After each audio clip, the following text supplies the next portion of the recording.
Barack Obama is back in the news because it looks as though increasingly those divorce rumors just keep heating up because for some reason this woman just keeps attacking her husband on her podcast. It's like her go-to move. She can't talk about anything else except, like to put her husband down over and over again. I've shown you some of the clips. There's the newest, latest, and greatest. Before we get to that, her ratings are absolutely awful, like unbelievably awful. Does this surprise you guys? Doesn't surprise me. I mean, it doesn't surprise me at all, but take a look here.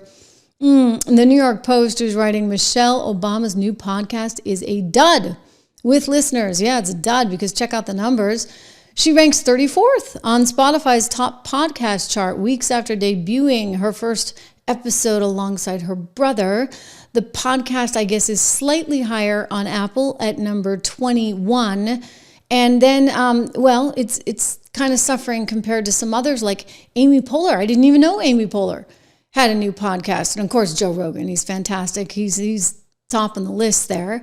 Pretty interesting, right? So they just launched this podcast venture. Michelle and her brother, somebody's clearly paying them too much money because they're not doing so well. I mean, you look at what they're doing on YouTube and those numbers. I think we're beating them by a long shot right here. Make sure you subscribe, share, like, make a comment, all that good stuff. It helps the algorithm a lot. And you can follow me on Spotify.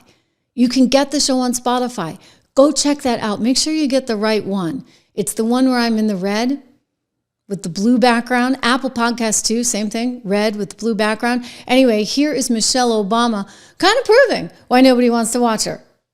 Would you be attracted to a guy who's not financially sound when you meet him? I married one. Don't you like that alley-oop I just threw you? She married one. He was not financially sound. She went on to go and talk about how he really didn't know how to manage money at all, couldn't pay the bills, et cetera, et cetera. So she's just like dumping all over this guy. And that's supposed to be entertaining. I mean, I could have told you he wasn't that great, didn't really understand money. I could have told you that. Judging on how he managed the economy and actually thought he did a decent job at it. Yeah, no, Obama didn't know the first thing about money. This is why you actually need somebody in the White House who understands these things. This is why we're lucky we have a businessman there finally who actually gets this. Now, I'm not saying the first rollout on the trade thing was perfect. You know how I feel, right? I've made it very clear. I don't like the fact that the math wasn't right. To me, you check your math, okay? You get somebody. Heck, let ChatGPT do its job at that point, or let Doge come in there and check your math. Like, I think the math was a little sketchy, but they're getting there. And the point is, his heart is in the right place, and it's always been in the right place because he wants to protect and help the American people. And that's what matters here.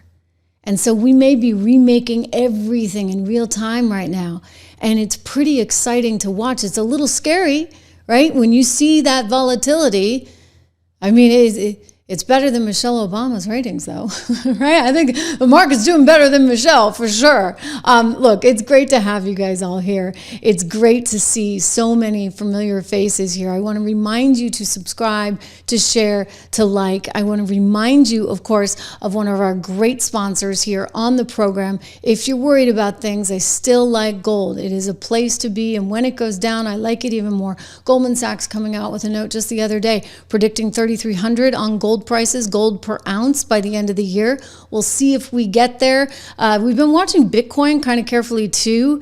And, I'm trying to say, Bitcoin falls to about 78,000. It's certainly not pretty, but then again, as they say, it could be worse, right? It could be worse. Today was kind of crazy because you had an erroneous report that Donald Trump had put a 90-day pause on all of those tariffs until they were negotiating through these agreements.